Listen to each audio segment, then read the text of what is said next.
bila kita bercakap pasal pemakanan, first saya nak tekankan, okey, untuk orang yang sihat, prinsip dia adalah satu, kita kena ambil pemakanan seimbang. Dan orang kata cara pengambilan makanan tu kita amalkan prinsip suku-suku separuh, nanti saya terangkan lebih lanjut. Kemudian kita pastikan berat badan kita berada di orang kata julat BMI yang normal. So siapa yang underweight, make sure tambah berat. Siapa yang tinggi berat badan, make sure turunkan berat badan. Okay.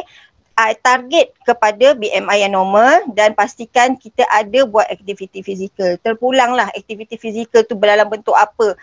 Sukan, berjoging ke whatsoever, tapi jangan tinggalkan aktiviti fizikal tersebut. Okay. Jadi bila bercakap pasal pemakanan seimbang, saya nak highlightkan kepada piramid makanan kita sekarang lah. Okay. Piramid makanan kita dah berubah ya. Dari 2010, okay.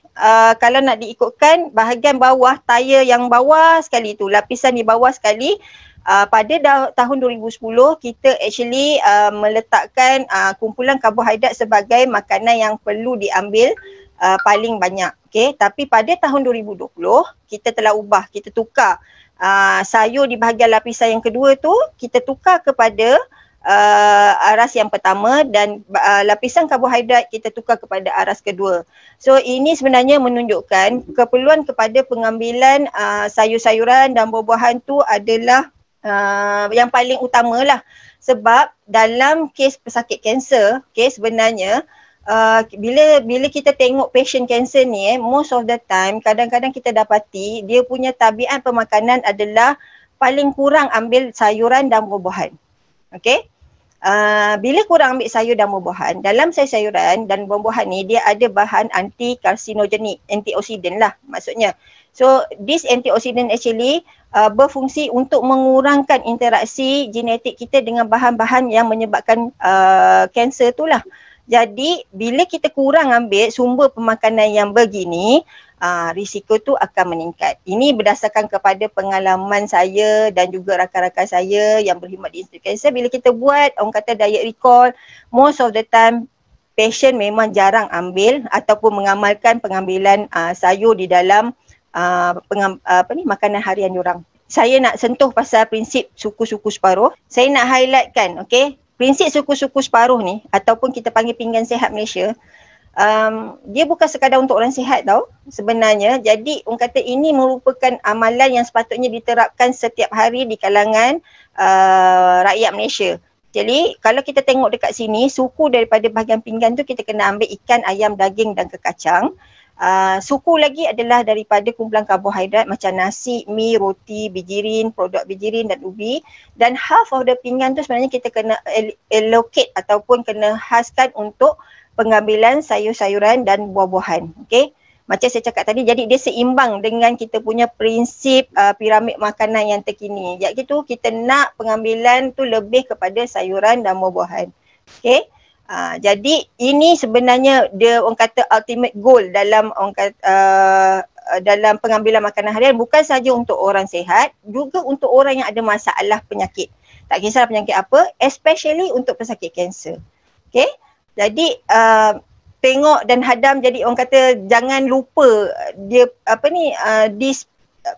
prinsip untuk pasti, tak kisahlah you all nak turun berat badan ke, nak turunkan orang kata nak pastikan kecil manis tu okey ke, sakit jantung tu terkawal, darah tinggi terkawal. This is the orang kata cara pengambilan diet harian yang perlu diamalkan.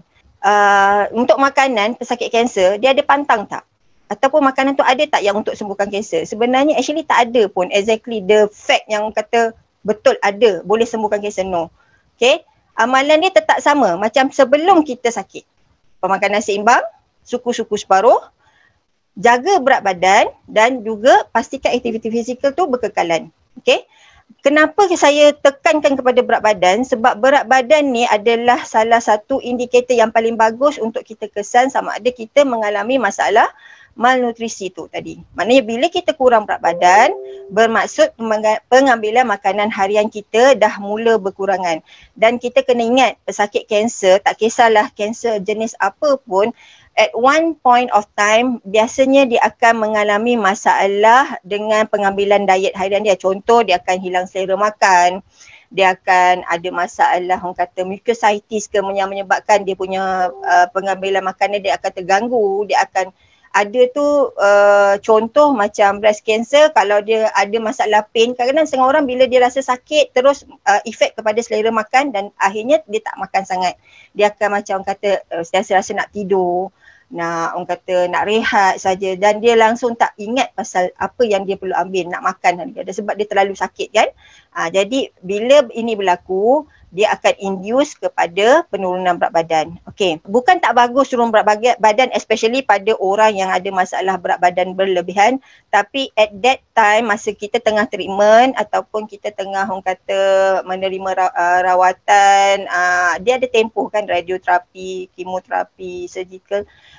Kita tak galakkan penurunan berat badan tu. Paling tidak mesti maintain dahulu. Sebab bila pengambilan makanan berkurang, badan kita tak cukup nutrien untuk memastikan treatment yang kita terima dan untuk memastikan badan kita pulih sepenuhnya.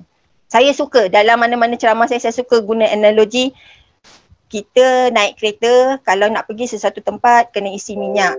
Kalau minyak tu tak cukup, contoh nak pergi Kedah daripada Selangor, isi minyak RM10, rasa-rasa sampai tak? Tak sampai kan? Maksudnya kalau daripada minyak MT tu isi RM10 nak pergi Kedah confirm tak sampai. Dia serupa macam bila kita makan, badan kita tak cukup energi dan protein yang cukup untuk pastikan orang kata badan kita beroperasi dengan bagus, untuk melawan penyakit, untuk menerima treatment supaya treatment tu berfungsi dengan baik. Jadi what do you expect? Badan kita akan jadi lemah, letih dan akan orang kata further induce, akan menyebabkan simptom-simptom daripada treatment, side effect treatment tu kita tak dapat nak overcome. Okay, dia akan makin teruk.